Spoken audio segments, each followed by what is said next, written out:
Music ഡയറക്ടറിന്റെ പേരൊന്നും എഴുതിയിട്ടില്ല. അതെന്താ പറയുന്നത്? ഇത് നേരത്തെ പറഞ്ഞ പോലെ പ്രൊഡ്യൂസേഴ്സ് അസോസിയേഷൻ വരെ ഇതെത്തി എന്ന് പറയുമ്പോൾ ഈ സിനിമ തുടങ്ങുന്നതിന് മുമ്പ് തന്നെ അത് ഉണ്ടായിരുന്നു എന്നുള്ളതാണ് സത്യം. അതിന് മുമ്പുള്ള അദ്ദേഹം ചെയ്ത സിനിമയുടെ കുറച്ച് വിഷയങ്ങളുണ്ടായിരുന്നു. അത് തന്നെ ക്ലിയർ ചെയ്തിട്ടുള്ള ഒരു ചർച്ച നടന്നിട്ട് ആണ് ഈ സിനിമയുടെ കാര്യങ്ങളിലോട്ടൊക്കെ പോകുന്നത്. പിന്നെ ഈ പറഞ്ഞ പോലെ സിനിമയുടെ പേര് സൂചിപ്പിക്കുന്ന പോലെ തന്നെ കുറച്ച് ദുരൂഹതകളൊക്കെ ഈ സിനിമയിലുണ്ട്. അത് വളരെ വസ്തുതമായിട്ടുള്ള കാര്യമാണ്. ക്രിയേറ്റീവായിട്ട് ഡിഫറൻസുകൾ ഉണ്ടായിട്ടുണ്ടാവും. പക്ഷെ അതൊക്കെ സിനിമയുടെ നന്മയ്ക്ക് വേണ്ടിയിട്ടുള്ളതാണ്. അതൊക്കെ ഒരു മേശയുടെ അപ്പുറത്ത് സംസാരിച്ച് ക്ലിയർ ചെയ്തിട്ടുള്ള കാര്യങ്ങളാണ്. അത് അറ്റ് ദ എൻഡ് ഒരു നല്ലൊരു സിനിമ, ഒരു എന്റർടൈനർ എന്നുള്ള രീതിയിൽ ഇത് തിയേറ്ററിലേക്ക് കൊണ്ടുവരാൻ വേണ്ടിയിട്ട് എല്ലാ ആൾക്കാരും, അത് ഡയറക്ടർ മുതൽ പ്രൊഡക്ഷനിലുള്ള ഏറ്റവും ജൂനിയർ ആയിട്ടുള്ള അല്ലെങ്കിൽ എക്സ്പീരിയൻസ് കുറഞ്ഞിട്ടുള്ള ആൾക്കാർ വരെ ഇതിന്റെ കൂടെ ഉണ്ട് എന്നുള്ളതാണ് ഒരു ദുരൂഹതയും ഇല്ലാത്തൊരു കാര്യം എന്ന് പറയുന്നത്. വേറെ എക്സാമ്പിൾ ചുമ്മാ പറയുകയാണെങ്കിൽ നമ്മൾ ഞാൻ അല്ലെങ്കിൽ എന്നുള്ള സോങ് ആദ്യം റിലീസ് ചെയ്തപ്പോൾ ശരിക്കും അതിൽ മ്യൂസിക് ഡയറക്ടറിന്റെ പേരൊന്നും എഴുതിയിട്ടില്ല. അതെന്താ പറയുന്നത്? അല്ല, ഇങ്ങനെ ഒരു ടൈറ്റിൽ ഇട്ടപ്പോൾ ഞങ്ങൾ പ്ലാൻ ചെയ്തതാണ്. എന്താണെന്ന് വെച്ചാൽ എന്തെങ്കിലും ഇങ്ങനത്തെ ഒരു ക്വസ്റ്റ്യനോ അല്ലെങ്കിൽ ഇങ്ങനെ ഒരു പ്ലാനിങ് എങ്ങനെ മാർക്കറ്റ് ചെയ്യാൻ നോക്കും. ഇന്ന് ഈ ചോദ്യം ചോദിപ്പിച്ച് ഞങ്ങളെ ഇപ്പോഴാണ് ഞങ്ങളത് മാർക്കറ്റിംഗിൽ വിജയിച്ചു എന്നുള്ളത് മനസ്സിലാക്കുന്നത്. കാരണം ഇങ്ങനെ ഇട്ട് കഴിഞ്ഞപ്പോൾ ഈ പടത്തിന് എന്തെങ്കിലും, കാരണം ഇതിന്റെ ഒത്തിരി കാര്യങ്ങൾ റിവീൽ ചെയ്യാൻ പറ്റത്തില്ല. അപ്പം ഇങ്ങനെ എന്തെങ്കിലും ഇട്ട് കഴിഞ്ഞു കഴിഞ്ഞാൽ മറ്റുള്ളവർ ശ്രദ്ധിക്കും എന്നുള്ളത് തോന്നി. ഇന്നിപ്പോ നമുക്കത് മനസ്സിലായി, അത് മറ്റുള്ളവർ ശ്രദ്ധിക്കുന്നുണ്ടോ. ഒരു മാർക്കറ്റിംഗിന്റെ തന്ത്രമായിട്ട് ഞങ്ങളത് ചെയ്തു. ഞാൻ കുറച്ചധികം പ്രിപ്പയർ ചെയ്തിട്ടാണ് പോയത്. കാരണം ഞാൻ വിചാരിക്കാണ്ട് വളരെ പെട്ടെന്ന്, നേരത്തെ പറഞ്ഞ പോലെ വളരെ പെട്ടെന്നാണ് എനിക്ക് ഈ ഒരു ഓപ്പർച്യൂണിറ്റി കിട്ടിയത്. So I have to double the developing thing. അപ്പോൾ കുറച്ചധികം പ്രിപ്പയർ ചെയ്തിട്ടാണ് പോയത്. അപ്പോൾ അതിൻ്റെ നെർവസ്നെസ് ഒക്കെ ഉണ്ടായിരുന്നു.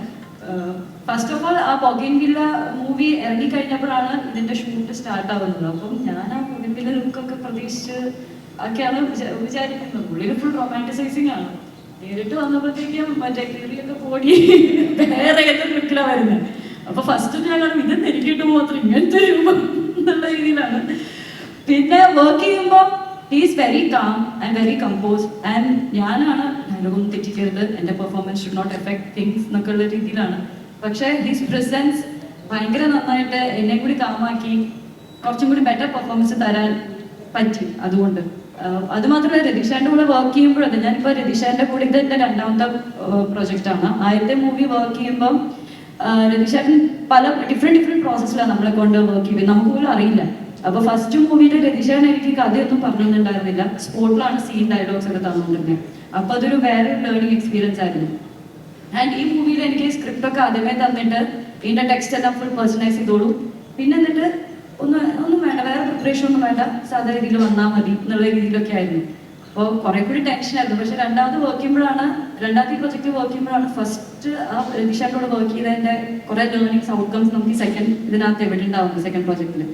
പിന്നെ അത് മാത്രമല്ല, ബാക്കി എല്ലാ കുറെ സജിൻ ഗോപു ആയിക്കോട്ടെ, ദിലീഷേട്ടൻ ആയിക്കോട്ടെ, ചിതു ആയിക്കോട്ടെ, ഒരുപാട് രാജ് മാധവന്റെ കൂടെ ഞാൻ നേരത്തെ വർക്ക് ചെയ്തിട്ടുണ്ട്. അപ്പം എല്ലാ നല്ല ആക്ടേഴ്സിന്റെ കൂടെ എനിക്ക് വർക്ക് ചെയ്യാൻ പറ്റും. അപ്പോൾ അതെല്ലാം കൂടി നല്ലൊരു എക്സ്പീരിയൻസ് ആയിരുന്നു, നല്ലൊരു ലേണിംഗ് പ്രോസസ് ആയിരുന്നു. And I am fortunate that I got this big opportunity. ഇതിൽ എനിക്ക് വലിയ രീതിയിൽ ആക്ഷൻ സീക്വൻസുകളില്ലെന്ന് വിചാരിക്കുന്നു. ചാക്കോച്ചനെ ഞാൻ സ്കോർ ചെയ്ത് വിചാരിക്കുന്നത്, ചാക്കോച്ചനെ ഡാൻസ് പഠിപ്പിക്കുന്ന സീനുണ്ട്. അതിൽ ചാക്കോച്ചൻ ഡാൻസ് അറിയാൻ പാടത്തൊരു ക്യാരക്ടർ ആയതുകൊണ്ട് ഞാൻ അതിൽ സ്കോർ ചെയ്തു. അങ്ങനെ ഞാൻ പഠിപ്പിക്കുന്നു ചാക്കോച്ചനെ. ഞാനൊരു 3 ദിവസം 2 ദിവസം എടുത്തിട്ട് ഞാൻ ഡാൻസ് പഠിക്കുന്നു. ആ സമയത്ത് സ്പോട്ടിൽ ഒന്ന് ചാക്കോച്ചനെ കാണുന്നു, ചാക്കോച്ചനൊപ്പം ചെയ്യുന്നു. അപ്പോൾ അതുകൊണ്ട് അവിടെ മാത്രമേ സ്കോർ ചെയ്തത് തോന്നി. എല്ലാ വിധത്തിലും ഓക്കെ ആയിരുന്നു. ഇതാണ് ഞാൻ പറഞ്ഞത് ഫണ്ണിയായിട്ട്. ഇല്ല, ഞാൻ പറഞ്ഞത് ഓക്കെ അല്ല, ഞാൻ പറഞ്ഞത് അങ്ങനത്തെ ഒരു സ്ട്രാറ്റജി നമ്മുടെ ഭാഗത്തുണ്ടായിരുന്നു എന്നുള്ളതാണ് സത്യം. പിന്നെ ഈ പറഞ്ഞ പോലെ ഒരു സിനിമ എന്ന് പറയുന്നത് ഒരു ക്രിയേറ്റീവ് ആയിട്ടുള്ള ഒരുപാട് പേരുടെ ഇൻപുട്ടുകൾ ചേർന്നിട്ടുള്ള ഒരു ക്രിയേറ്റീവ് സൈറ്റാണ്.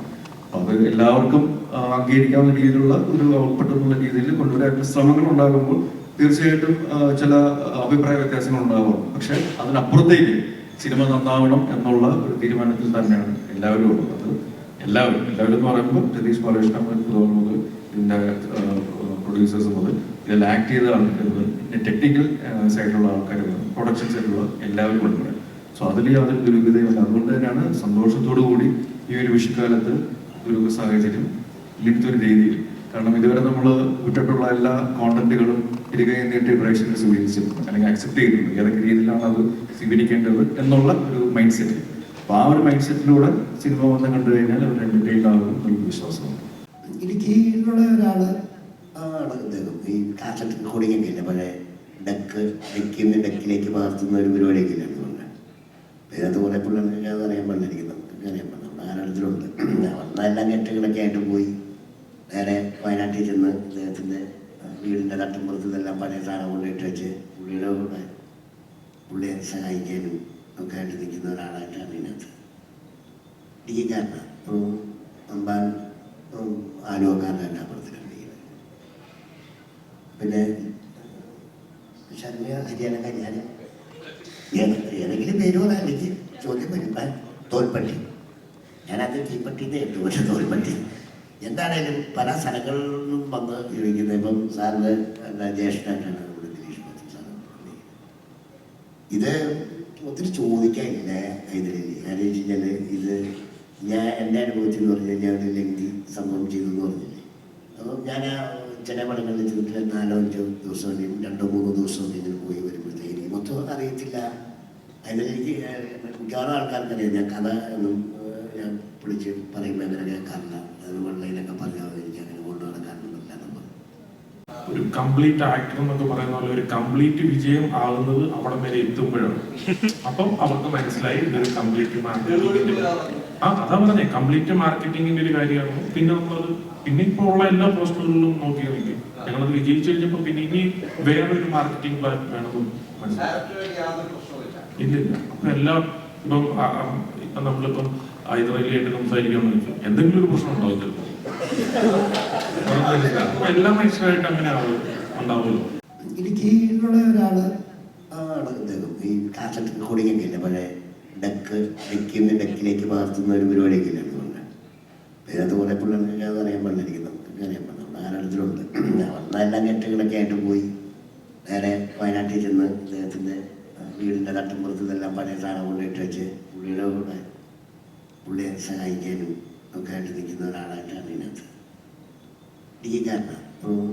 അമ്പാൻ ആലുവക്കാരനല്ല പടത്തിലുണ്ട്. പിന്നെ ശർമ്മ ഹരിയാനക്കാർ ഞാൻ ഏതെങ്കിലും പേര് പറയാൻ എനിക്ക് ചോദ്യം വരുമ്പോൾ തോൽപ്പട്ടി, ഞാനത് തീപ്പട്ടിന്നേ ഇട്ടു. പക്ഷെ തോൽപ്പട്ടി എന്താണേലും പല സ്ഥലങ്ങളിൽ നിന്നും വന്ന് ഇരിക്കുന്നത്. ഇപ്പം സാറിന് ജ്യേഷ്ഠനായിട്ടാണ് നമ്മുടെ ദിലീഷ് മാത്യു സാറ്. ഇത് ഒത്തിരി ചോദിക്കാനില്ല ഇതിൽ. കാരണം വെച്ച് കഴിഞ്ഞാൽ ഇത് എൻ്റെ അനുഭവത്തിൽ എന്ന് പറഞ്ഞു കഴിഞ്ഞാൽ ഒരു ലെങ്തി സംഭവം ചെയ്തു എന്ന് പറഞ്ഞില്ലേ. അപ്പോൾ ഞാൻ ചില പടങ്ങളിൽ ചെന്നിട്ട് 4-5 ദിവസം 2-3 ദിവസം ഇങ്ങനെ പോയി വരുമ്പോഴത്തേക്ക് മൊത്തം അറിയത്തില്ല. അതിലെനിക്ക് മിക്കവാറും ആൾക്കാർക്കറിയാം ഞാൻ കഥ ഒന്നും ഞാൻ വിളിച്ച് പറയുമ്പോൾ അങ്ങനെ കേൾക്കാറില്ല. അത് വെള്ളയിലൊക്കെ പറഞ്ഞാൽ എനിക്ക് അങ്ങനെ കൊണ്ടു നടക്കാനൊന്നുമില്ല. നമ്മൾ അതാ ഞാൻ പറഞ്ഞേ അത് ഇങ്ങനെയൊക്കെ ചെയ്തു കഴിയുമ്പോൾ നിങ്ങൾക്ക് ഈ ചോദ്യം ഉണ്ടാവത്തില്ലല്ലോ. ഇപ്പൊ ചോദ്യം ഉണ്ടായല്ലോ. അപ്പൊ അത് ഞങ്ങൾ മാർക്കറ്റിങ്ങിന്റെ കാര്യം കൊണ്ടിട്ട് തന്നെയായിരുന്നു. പിന്നെ ഇപ്പൊ ഏത് സിനിമയിലാണെങ്കിലും ലൈഫിലാണെങ്കിലും ഏത് ബിസിനസ്സിലാണെങ്കിലും ഒക്കെ എന്തെങ്കിലുമൊക്കെ സംഭവങ്ങൾ നോർമലി ഉണ്ടാവുന്നതാണല്ലോ. അപ്പൊ അതൊക്കെ ഇപ്പൊ പല സിനിമകളിലും ഉണ്ടാവാറുണ്ട് എന്തെങ്കിലുമൊക്കെ കാര്യങ്ങളായിട്ട്. അപ്പൊ അതൊക്കെ ഒരു നോർമലായിട്ടുള്ള ഒരു കാര്യമാണ്. അതൊരു ഇഷ്യൂ ആയിട്ടുള്ള ഒരു ഇപ്പൊ നമ്മളൊരു ഫാമിലിയിൽ ഒരു ഇഷ്യൂ ഉണ്ടായി കഴിയുമ്പോൾ ചിലപ്പോൾ എന്താണെന്ന് വെച്ചാൽ നമ്മൾ ഡിസ്കഷൻ വെച്ചൊന്നിരിക്കും. അപ്പൊ ഇതുപോലെയുള്ളൊരു കാര്യമാണ്. അത് ഒരു വലിയൊരു ഇഷ്യൂ ആയിട്ടുള്ള കാര്യങ്ങളോ അങ്ങനത്തെ ഒന്നുമില്ല. ഒരു സാഹചര്യം അതിൻ്റെ അകത്തില്ല.